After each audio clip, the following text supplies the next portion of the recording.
Sa hapon pong ito, tayo po ngayon ay nagkatipon sa sandaling ito upang ating pong saksiyan ang pagpapanibagong pangako kanilang renewal of vows ni Ed at Weng.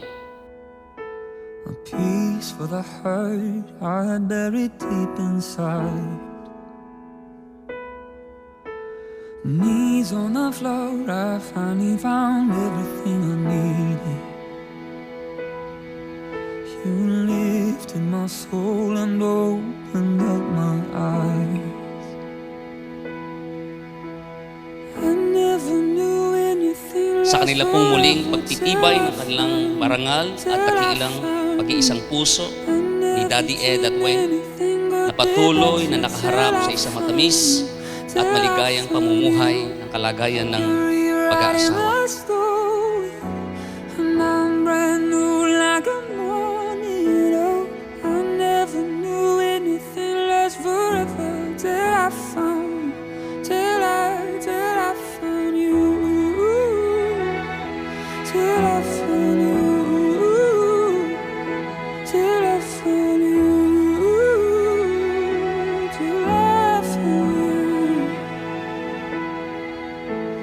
Gone are the days I'm chasing after what won't last. And I'm done with building these castles that crumble. Maraming salamat po, Diyos, sa isang matagumpay na pagsasama ni Daddy Ed at Weng. At kami po ay patuloy pa rin umaasa na ito po ay patuloy na magtatagumpay dahil sa inyo, dahil kayo ang nagpagkaisa sa kanila bilang mag-asawa. God gave me you for the ups and downs. God gave me you for the days of doubt.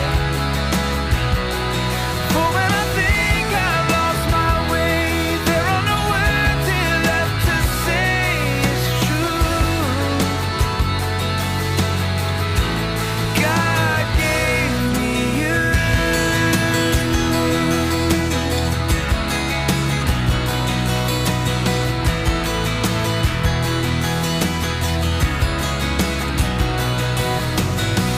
There's more here than what Ganito po kami ka-bless na mga anak ni Mami at Daddy. Ako, anak niya ako sa dugo. Pero ito pong mga anak ni Mami at Daddy sa church pa.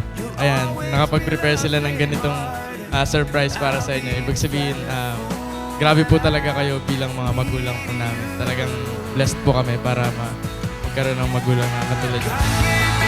for the ups and downs. God gave me you for the days of doubt. For when I think I've lost my way, there are no words here left to say it's true. Yung faith nila talagang napakalalim. Kaya nga po, nagpapasalamat ako, naging successful ngayon ang kanyang 25 years. Sana magpatuloy pa yung paglilingkod sa ating lahat. We are stitched together. Ito yung mga nagbibigay sa akin ng inspirasyon para magpatuloy pa rin na katulad ng ginagawa mo sa ginawa ng isang kongregasyon na ganito. God gave me you for the ups and downs. God gave me you for the days of doubt. God gave me you for the ups and downs.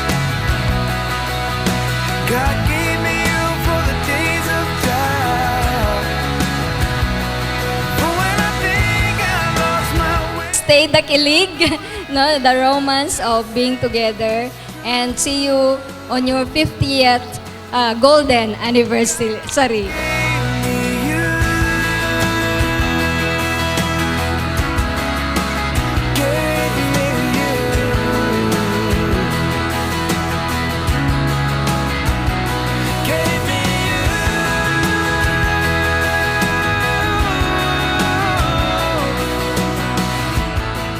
Congratulations sa inyo, Mami, Daddy. Alam ko naman kahit, alam ko parang everyday naman, hindi lang ngayon, sinushow nyo how much you love each other. And I'm thanking God for giving the both of you each other. Yun lang. And cheers! Prayer ko kay God na 1992 yun eh. Prayer ko kay God na bigyan niya na ako ng partner sa buhay kasi parang gusto ko na talagang mag-asawa. Yun. So, andun yung prayers ko tapos confirmation ni Lord na siya talaga yun.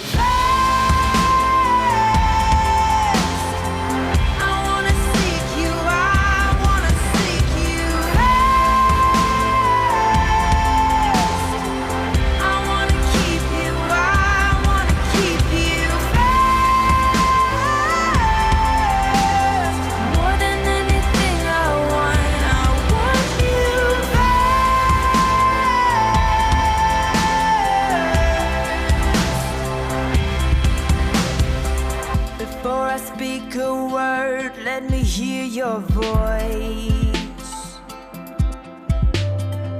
And in the midst of pain, let me feel your joy.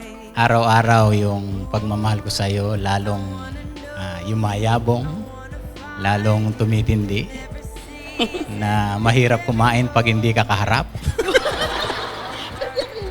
Kasi sa English. So, yun po, everyday, yung pagmamahal ko sa'yo, meron kasi ganun, mas lalo pang, habang tumatagal tayo, mas lalo pa kitang mamahalin. Mahiwaga, pipiliin ka sa araw-araw. In 25 years, hindi po ako nagsisi sa pagsunod na ginawa ko sa Panginoon.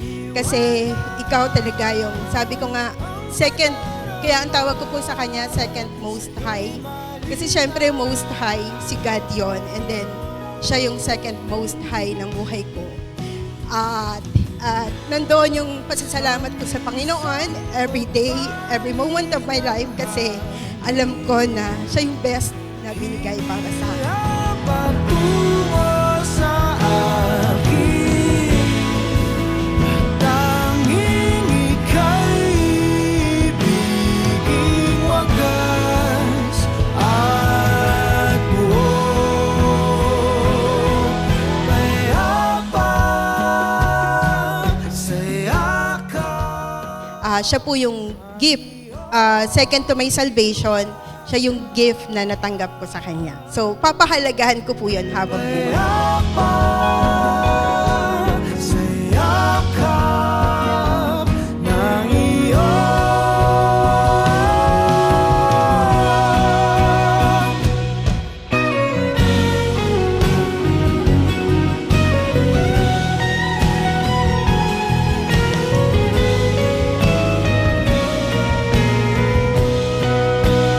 mahiwaga, pipiliin ka sa araw-araw.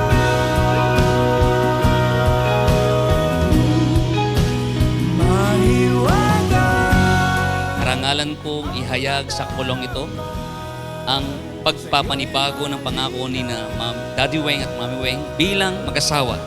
Sa ngalan ng Ama, ng Anak, Espiritu Santo. Amen.